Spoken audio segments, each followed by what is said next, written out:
turu-uuringut võib ka nagu erinevalt, et see võib olla ka väga lihtne ja vaatad lihtsalt, millised tooted hetkel turul on, kas turg kasutab keerukaid tooteid, kallimaid tooteid, odavama, kallima otsa tooteid, et sellise turu-uuringu ülevaate saab suhteliselt kiiresti.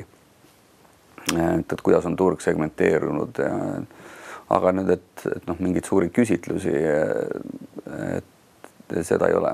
Kui see on see toode, mida klient veel ei tea, et tal vaja on, aga see tegelikult siis oma turunduse ja müügitöö käigus teeb talle selgeks, et nüüd see uus toode on tegelikult see, mis tema elu muudab ja et siis see pole mõtet turgu uurida, et mida sa siis teada saad.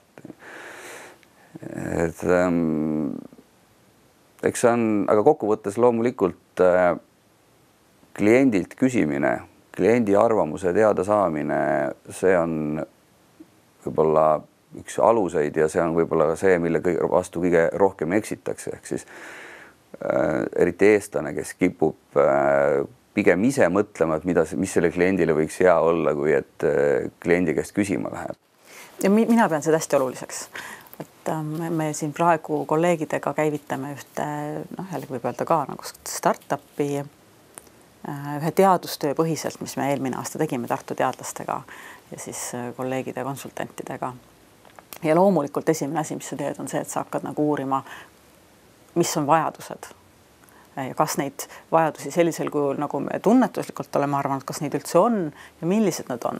Ja meie näiteks oma strateegias tegime küll olulise muudatuse peale esimesi intervjuusid siis oma potentsiaalsete klientidega, tegime päris olulise muudatuse. Turu-uuringud on tähtsad, aga ma arvan, et veelgi tähtsam on see kliendi mõistmine. Mõnes mõttes on see ka turu-uuring, kui me läheme, otsime 20 inimest, kes me teame, et vastavad sellele profiilile, keda me arvame, et nad võiksid meie toodet või teenust tarbida ja räägime nendega väga põhjalikult sellest, mida me tahame pakkuda.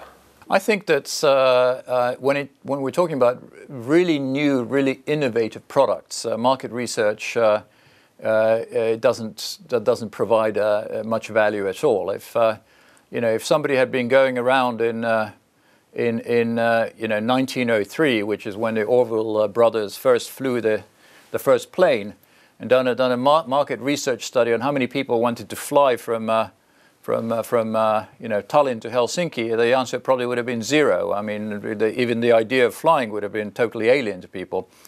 So it's very difficult to introduce through market research valuable feedback on questions that people can't really grasp, they can't respond to because they have nothing to measure them against. On vaja turuanalüüsi ja seda igas olukorras. Ma ei tea, mida sa mõtled turu-uuringu all, kui sa küsid, kas turu-uuringut vaja, aga kindlasti on vaja turuanalüüsi.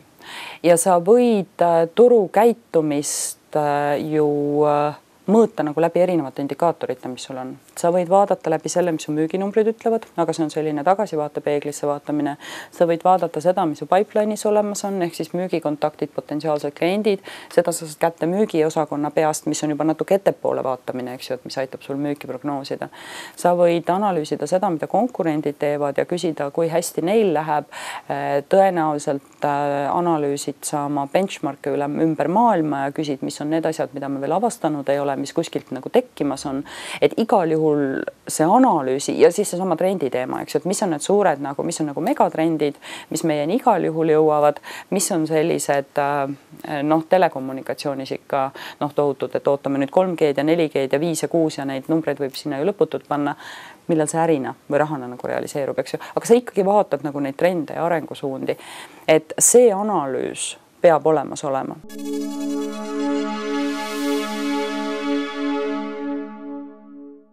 Ma olin kunagi seisukohal, et bännerreklaam ei toimi. Ja ma olin täiesti veendunud, et inimestel on bänneri pimedus ja bännerreklaamist pole mitte mingit tolku. Täna ma kasutan päris palju bännerreklaami ja olen sunnitud olnud oma seisukohta revideerima.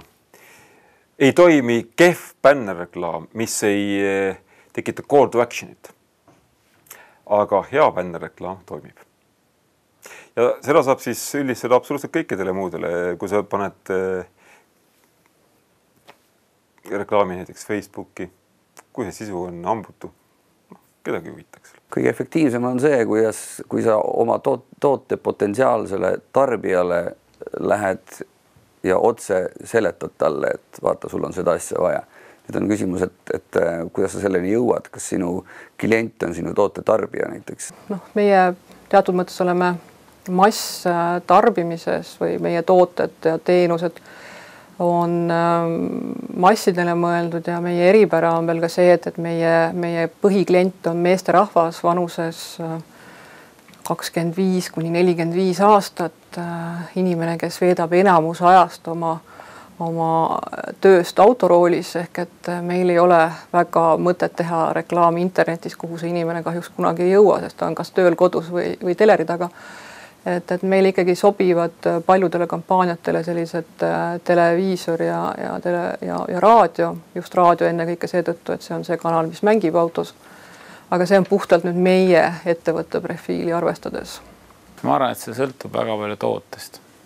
Sõltub, kellele see on suunatud, nii edasi, et iga toote puhul on olemas mingi asi, mis töötab kõige paremini. Aga üldistust teha ei saa. Et kui teeks sellise üldistuse, siis võidaks teha selline järeldus, mis seda nagu mis on vale, mis ei pea paika. Nii et ma ütleks, et iga ühe jaoks on kõige parem lahendus see, et vaatad talle personaalselt otsa ja siis katsetad neid asju, mis võiksid just selles konkreetses äris kõige paremini töötada. Äripäeva peadirektorina pean ma kindlasti ütlema ajalehed ja ajalehtedest kõige esimesena Äripäev. Tõele auandes ma nii muidugi nagu öelda ei saa. Et väga täpselt peab vaatama, millisele sihtgrupile sa müüd. Näiteks kui sa tuled turule uue odava saiapätsiga, siis ei ole mingit mõtet reklaamida seda Äripäevas. On väga selge, et esmane koht, kus seda teha, on televisioon. Kui sa tuled aga mingisuguse tootega, mida tarbivad ettevõtjad, näiteks mingi ettevõtluse laenutoode, siis ei ole mõtet seda panna televisiooni, sellepärast et televisioonis 90% vaatajatest on koduperenaised ja sa maksad ilma asjata näidates neile tooted, mida nad kunagi ei hakka nagu kasutama. Et selleks tuleb valida väga selgelt kanal nagu Äripäev. Ja kui sa oled nagu väga kiitsas, et sa oled IBM ja müüd 100 000 eurosid maksvaid servereid, et sellisel juhul ei ole sul mõtet ka panna reklaami Äripäeva, et tuleb nüüd 10 potentsiaalset klienti turult endale üles leida ja teha neile personaalsed visiidid. Ütleme nii, et kui sul on nagu teles ikkagi piisavad mahud ja piisavalt raha olemas ja oled teles olemas, siis ma arvan, et sa saad selle, mida sa tahad. Küsimus ongi rahas. Et Eesti on muutunud ka ju läbi selle, et meil on sisuliselt 2 domineerivat kanalit, kus üldse on võimalik mingit reklaami näidata. Ja telekas ikka ju taustal väga paljudes kohtades mängib. Nii et ma arvan küll, et Eestis saab kätte. Ja on teist turgu veel, mis on telekesksed. Ma tean ajaloost, näiteks Leedu, mis on hästi telekeskne turg. Aga kui sa lähed mingile muule turule, siis ei pruugi see nii olla. Et see on nagu turuti, sõltub sellest, mis see meediaolukord on. Turud, mis on suured ja kus võib-olla ei ole sellist paari domineerivat telekanalit, vaid on näiteks 50 või 100. Siis tele ei ole üldse nii kindel variant, sest siis sa pead nagu väga täpselt hakkama otsima, et kes su sihtgrupp on ja kus ja mida sa vaatad ja kas seda kätte saad. Ja jällegi missuguse hinna ja panustusega, et aga kui on tõesti nagu nii-öelda väike riik ja 1-2 telekanalit, kes sisuliselt saavad kumbki, ma ei tea, 20-30% ajast, siis ma arvan, et see on väga okei. Facebook ei ole kujunenud mainstreamiks ja sealsete nagu väga spetsiifiliste reeglite üle, eks ju. Et kuhu Facebookis üldse su reklaam jõuab, kellele näidatakse, millal näidatakse, mis need reaktsioonid on. Nii et ma küll ei ütleks, et pigem pane reklaam Facebooki, et ütleme nii, et kui sul on vaja nagu saada turutuntust kiiresti, siis on tele ikkagi nagu kõige efektiivsem, eks ju. Et Facebook ei ole asendaja, pigem nagu toetaja ja pigem tuleb küsida, et mis see Facebooki roll seal on ja kuidas ta saab nagu mingeid muid kanaleid toetada. On mingid ärid tõenäoliselt, kus Facebook võib töötada, mis on võib-olla hästi pildilised, hästi disainiga seotud, kus sa saad nagu rohkem sellist inspiratsiooni genereerida, aga ma ei ütleks, et ta on praegu nii domineeriv. Tõenäoliselt ei saa sa müüa tööstusseadmeid läbi Facebooki fännilehe, kuigi see võib olla võimalik sa ei saa müüa otseturundusele ukselt uksele korporatiivide klientidele määratud asju, nii et iga toote jaoks on omad kanalid, aga noh, vaieldamatult on internet kindlasti see keskkond, kus praegu väga palju äri tehakse. Ja samamoodi ka minu koolitus, et ma põhimõtteliselt ise sisuliselt absoluutselt ei müü, vaid minu käest ostetakse koolituse läbi interneti. Nii et internet on vaieldamatult üks selline domineeriv kanal praegu. Kõige tähtsam on, et oleksid sõbrad, tuttavad, tutvusringkond, sealt edasi natuke laiem sotsiaalne ringkond, kas kasutada selleks internetti, miks mitte. Tänapäeval on väga palju võimalusi selle kasutamiseks. Tuleb muidugi arvestada, et online keskkondades on rebimine iga silmapaari pärast väga-väga suur. Sul peab olema mingisugune asi, millega sa silma hakkad, kas see keelekasutus, pildikasutus või mingisugune muu aspekt peab olema selline, et inimesed pööravad oma pead ja võtavad sinu toodet vaadata või katsetada. Et see on kindlasti kõige lihtsam viis. Natuke raskem viis on suhelda otse ajakirjade ja kirjutava pressiga, kes siis testib uusi asju huvitavates uudisrubriikides, kui sa sinna rubriiki sobid. Tavaliselt on muidugi see testimine raha eest, aga on ka võimalik, kui sul on väga hea toode, sattuda testimisse täiesti ilma rahata. Kindlasti see on väga hea info levitamise viis. Ja kolmas viis on muidugi üritada hakata vaikselt teha reklaami, võib-olla esialgu ise trükkida printerist välja lipikuid ja postkastidesse toppida, käia ringi, mis ei ole üldse välistatud, või teha kaubanduskeskustest demosid või mingisuguseid selliseid asju, kus sa ise aktiivselt ka osaled, kus sa saad ise seda asja näidata, põhjendada, rääkida sellest asjast, kus sa saad ise kohal olla, mis ei maksa üldse tegelikult palju raha.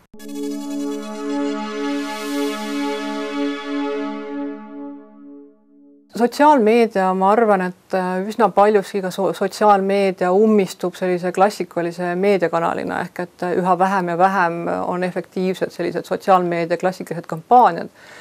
Küll aga sotsiaalmeedia aitab tohutult kaasa sellele, et kas su ettevõte saab hea kuvandi või halva kuvandi, sest et nii head kui halba jagatakse välgu kiirusel sotsiaalmeedia vahendusel ehk et pigem ma näen, et ettevõtted peavad olema väga kiired reageerimaks sotsiaalmeedias nende kohta käivate informatsiooni kohta. See on selline toores valdkond ja siin on kerge ületada piiri, kus sa tegelikult võid teha kahju oma mainele ja tootele. Sotsiaalmeedia mängib tohutut rolli ja väga suur vahe on selles, kas ettevõtja võtab seal aktiivsrolli või mitte, kas ta leiab üles need kohad, kus tema kliendid on ja suhtlevad ja räägivad ja kas ta suudab võib-olla isegi kuidagi seda communityt juhtida ja suunata ja mõjutada. Ma arvan, et on suur roll, et mitte ainult sotsiaalmeedial, vaid ka üldse sellisel nagu targal reklaamisõnumil. Et sul võib-olla sa teed väikese restorani ja lased õige lause oma sõprade hulgast nagu lendu ja sul on see restoran nagu klientidest tulvil, et see võib nagu töötada. Et iga ettevõtja peaks seda kommunikatsiooni kindlasti nagu läbi mõtlema. Et siin on nagu mitu poolt, et on müük, turundus, kommunikatsioon ja kuskilt nad kõik põimuvad. Teda päris selles mõttes sotsiaalmeediat ja televisiooni selles mõttes võrrelda ei saa, et televisioon reklaamikanalina on ikkagi teatud gruppi ettevõtetele. Iga ettevõte ei saa endale lubada televisioonireklaami. Ma räägin Prime kanalitest, ma ei räägi nendest teistest uutest kanalitest.